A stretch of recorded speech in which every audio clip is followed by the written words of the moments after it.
Good morning बच्चों, आपका एक बार फिर से स्वागत है। आज हम बात करेंगे शिक्षा निदेशालय राष्ट्रीय राजधानी क्षेत्र दिल्ली द्वारा प्रकाशित वर्कशीट संख्या 13 या 13, जिसे हिंदी में कार्यपत्रक कहते हैं।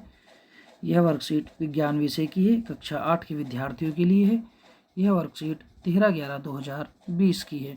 यहाँ पे विद्यार्थी अपना नाम लिखेंगे, यहाँ पे अपने कक्षा अध्यापक का नाम लिखेंगे।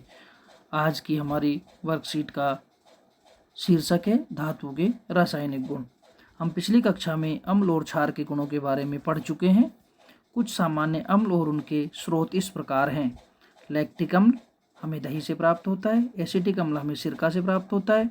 एस्कॉर्बिक अम्ल जिसमें विटामिन सी होती है हमें आंवला से प्राप्त होता है। साइट्रिक अम्ल हमें खट्टे फलों से प्राप्त होता है, जैसे नींबू, नारंगी, मौसमी।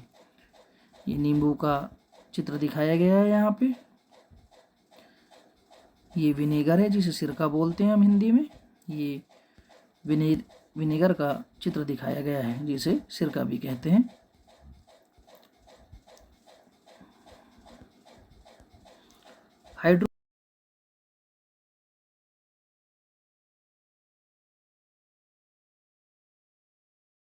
हाइड्रोक्लोरिक और सल्फ्यूरिक अम्ल को देख सकते हैं। कुछ सामान्य क्षारक इस प्रकार से हैं। सोडियम हाइड्रोक्साइड, जिनका उपयोग साबुन बनाने के लिए किया जाता है। यहाँ पे देखिए, ये कैल्शियम हाइड्रोक्साइड है।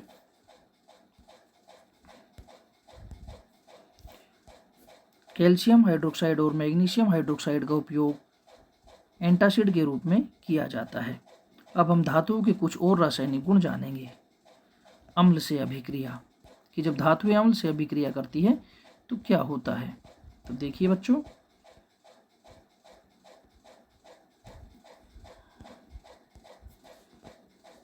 धातुएं अम्ल के साथ अभिक्रिया कर लवण, जिसे हम नमक कहते हैं, का निर्माण करती है और साथ ही हाइड्रोजन गैस उत्पन्न करती है, जो पोप ध्वनि के साथ चलती है। सभी धातुओं की अभिक्रिया करने की दर भिन्न भिन्न होती है। सभी धातुएं जब अभिक्रिया करती है तो उनकी जो रेट होगी वो अलग अलग होती है। कोई धीमी अभिक्रिया होती है, किसमें किसी की तीव्र अभिक्रिया होती है। देखिए, सूत्र के द्वारा समझाया गया है। अम्ल प्लस धातु जब अभिक्रिया होगी तो लवण बनेगा, नमक बनेगा, प्लस हाइड्रोजन गैस उत्सर्जित होगी। इसलिए धातु के बर्तनों में अम्लीय पदार्थ नहीं रखने चाहिए, क्योंकि अगर हम अम्लीय पदार्थों को धातु के बर्तनों में रखेंगे, जैसे एल्युमिनियम के बर्तन में रखेंगे, तो अम्ल जो है धातु के साथ अभिक्रिया करेंगे और बर्तन भी खराब हो जाते हैं और अम्लीय जो पदार्थ होते हैं वो भी खराब हो जाते हैं। अब आप समझ गए होंगे कि हमें एल्युमिनियम के बर्तनों में नींबू का अचार क्यों नहीं रखना चाहिए। नींबू का अचार अगर हम एल्युमिनियम के बर्तन में रखेंगे तो बर्तन भी खराब हो जाएगा और अचार भी खराब हो जाएगा, क्योंकि अचार क्या होता है, अम्ल होता है। ये देखिए, ये एक प्रयोग द्वारा दिखाया गया है। इस चित्र को ध्यान से देखेंगे। एक परखनली है। इस प्रकार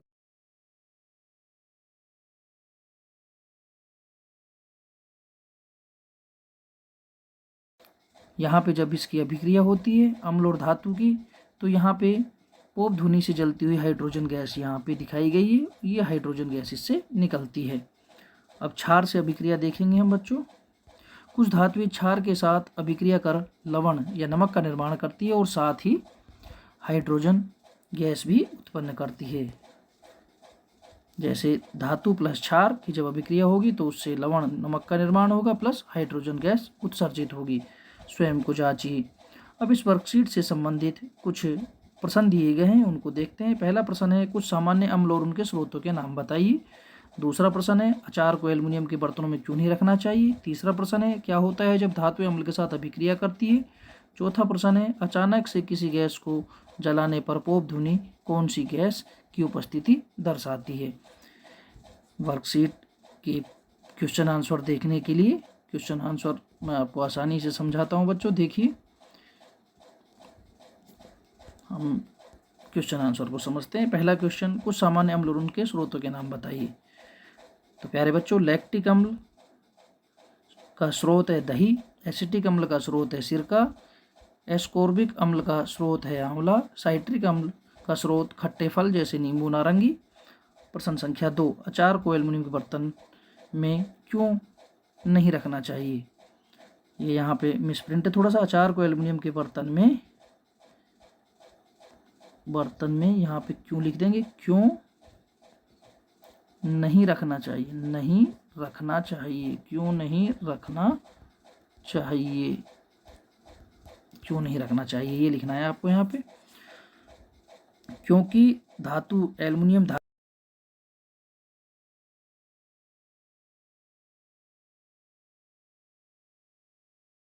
थर्ड आपका क्या होता है, जब धातु अम्ल के साथ अभिक्रिया करती है।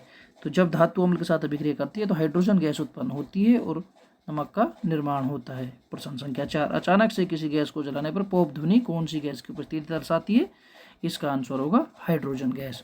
प्यारे बच्चों, यह आपकी वर्कशीट संख्या 13 थी, जो साइंस सब्जेक्ट की थी, विज्ञान की थी। सभी बच्चों को ये वर्कशीट आसानी से समझ में आई होगी। धन्यवाद प्यारे बच्चों।